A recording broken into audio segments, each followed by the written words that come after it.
বাহ্যিকভাবে আমরা হয়তো দেখতেছি পৃথিবী অনেক সফল হয়ে যাচ্ছে, প্রযুক্তির অনেক উন্নতি হচ্ছে, মানুষ অনেক কিছু করে ফেলতেছে, কিন্তু বাস্তবতার চোখ দিয়ে তাকালে দেখা যায় পৃথিবীতে কেউ শান্তিতে নেই।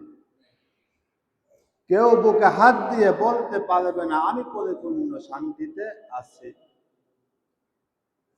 কোন ফ্যামিলি বলতে পারবে না আমি পরিপূর্ণ শান্তিতে আছি। ফ্যামিলির মধ্যে অশান্তি, সমাজের মধ্যে অশান্তি, দেশের মধ্যে অশান্তি, বহির্বিশ্বে অশান্তি। তার মানে প্রযুক্তি যত উন্নত হচ্ছে অশান্তি তত বাড়তেছে। এর কারণ হচ্ছে যার ক্ষমতা আছে সে ক্ষমতায় কিভাবে সারা জীবন থাকবে এই চিন্তায় ব্যস্ত। যার 1 কোটি টাকা আছে তার 2 কোটি টাকা কিভাবে হবে এই চিন্তায় সে পাগল। যে একতলা বিল্ডিং করেছে সে দোতলা কিভাবে করবে এই জন্য সে পাগল। যার 1 কানি জমি আছে সে 2 কানি জমি কিভাবে করবে এই জন্য সে কি পাগলের মতো পেরেশান হয়ে আছে। এইভাবে দেখবেন প্রত্যেকটা মানুষ অল্পে সন্তুষ্টি নেই। এই জন্য আল্লাহ তাআলা বলতেছেন যে কলিলাম মা তাশকুরুন, যে ব্যক্তি অল্পে তুষ্টি হবে না, সন্তুষ্টি হবে না, ওই ব্যক্তির অশান্তি পেরেশানি কখনো যাবে না।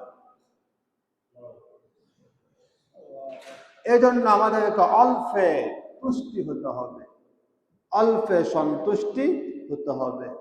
যদি অল্পে সন্তুষ্টি হওয়া যায় তাহলে দেখবেন আপনি মনের দিক থেকে শান্তি পাবেন। আর আমাদেরকে প্রত্যেকটা কাজ করতে হবে আল্লাহ তাআলার সন্তুষ্টির জন্য। কার বলেন তো? আল্লাহর সন্তুষ্টির জন্য। যদি আল্লাহর সন্তুষ্টির জন্য কাজ করেন তাহলে আপনার মনে আর কোনো দুঃখ থাকবে না। ঠিক না ভাই? আমি আমার ভাইয়ের জন্য করেছি, আমার ভাই আমার জন্য কেন করে নাই, যদি এই চিন্তা করেন তাহলে মনে অশান্তি বাড়বে। আমি আমার বোনের জন্য করলাম, বোন কেন করে নাই এই চিন্তা করলে অশান্তি বাড়বে। আমি আমার আত্মীয় স্বজনদের জন্য অনেক করেছি, আজকে আমার বিপদে তারা কোনো খোঁজ খবর নিচ্ছে না, এই চিন্তা পেরেশানি করলে অশান্তি বাড়বে। আর যদি বলেন না যা করেছি আল্লাহর সন্তুষ্টির জন্য করেছি, তখন আপনার আর কোনো অশান্তি মনে থাকবে না। এই জন্য এই দুনিয়াতে আপনি যাই কিছু করবেন সব করতে হবে কার সন্তুষ্টির জন্য? আল্লাহ।